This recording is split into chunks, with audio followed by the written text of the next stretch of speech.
125cc segment එකේ තියෙන සුපිරි පෙනුමක් සහ උපරිම තෙල් වැඩ ගැනීමක් තියෙන බයික් එකක් හොයනවාද? එහෙනම් මෙන්න ඔයාලට ගැලපෙන බයික් එක මේ තමයි Hero Extreme 125R.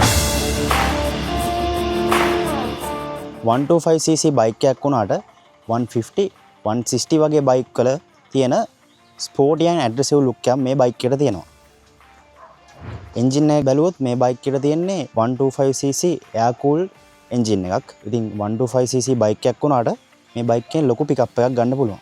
ඒ වගේම මේ බයික් එකට 5 ස්පීඩ් ගියර් බොක්ස් එකක් තමයි අවිල්ලා තියෙන්නේ. මේ බයික් එකට සිංගල් channel ABS අවිල්ලා තියෙනවා. ඉදිරිපස ටයර් එකට මිලිමීටර 270ක ඩිස්ක් බ්‍රේක් එකක් තමයි අවිල්ලා තියෙන්නේ. ආරක්ෂාව පැත්තෙන් බැලුවොත් මේ වගේ 125cc බයික් එකකට සිංගල් channel ABS එන එක ලොකු වාසියක්. ඉතින් ඒක නිසා ලිස්සන සුළු පාරක වුණත් බය නැතුව බ්‍රේක් කරන්න පුළුවන්. ඒ වගේම මේ බයික් එක හදලා තියෙන්නේ ඩයමන්ඩ් ෆ්‍රේම් තාක්ෂණයෙන් හින්දා බයික් එක සැහැල්ලුයි වගේම වංගු ගද්දි හොඳ බැලන්ස් එකක් මේ බයික් එකට තියෙනවා. මේ බයික් එකේ ලයිට් සිස්ටම් එකට ඇවිල්ලා තියෙන්නේ DRL ලයිට් සිස්ටම් එක. ඒ වගේම මේ බයික් එකට මිලිමීටර 90ක අය සයිස් එකක් තමයි ඇවිල්ලා තියෙන්නේ. මේ බයික් එකේ බෑක් සයිඩ් එකට ඇවිල්ලා තියෙන්නේ මිලිමීටර 120යි 80ට අය එකක්. මේ බයික් එකේ පිටිපස්සට ඇවිල්ලා තියෙන්නේ ඩ්‍රම් බ්‍රේක් සිස්ටම් එක. ඒ වගේම මේ බයික් එකට ඇවිල්ලා තියෙන්නේ ඩබල් සීට් එකක් හින්දා රයිඩර්ට සහ පිලියන්ට හොඳ කම්ෆර්ටබල් රයිඩ් එකක් ගන්න පුළුවන්. පිටුපස ටයරේ වටා මඩ විසෙන එක වළක්වන්න මේ බයික් එකේ ටයර් හග එකක් ඇවිල්ලා තියෙනවා. ඒ වගේම ආරක්ෂිත සාරි ගාඩ් එකකුත් මේ බයික් එකට ඇවිල්ලා තියෙනවා.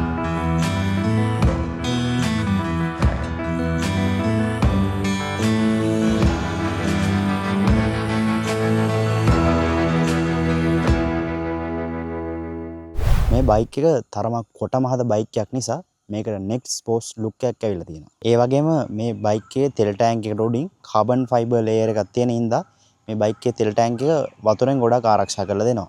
මේ බයික් එකට ඇවිල්ලා තියෙන්නේ ලීටර් 10ක ෆූල් කැපැසිටි එකක්. මේ බයික් එකෙන් පුළුවන් ලීටර් එකට කිලෝමීටර් 60ත් 70ත් අතර යන්න. ඒ වගේම මේ බයික් එකට ඇවිල්ලා තියෙන්නේ full digital LED metre panel එකක්. ඔයාලට පුළුවන් මේ බයික් එක Bluetooth වලට කනෙක්ට් කරලා ඔයාගේ ෆෝන් එක හරහා ඔයාලට එන කෝල්, මැසේජ් ඒ වගේ දේවල් බලා ගන්න. මේ බයික් එකේ පිටිපස්ස බ්‍රේක් ලයිට් එකට ඇවිල්ලා තියෙන්නේ LED DRL ලයිට් සිස්ටම් එකක්. ඒ වගේම මේ බයික් එකේ මොනෝ ෂොක් එක අපිට මෙතනින් බලා ගන්න පුළුවන්. මේ මොනෝ ෂොක් එක ස්ටෙප්ස් 5කට ඇඩ්ජස්ට් කරන්න පුළුවන්. මේ වගේ තවත් වීඩියෝස් බලන්න කැමති නම් දැන්ම අපිව subscribe කරන්න. එහෙනම් අපි ගිහින් එන්නම්.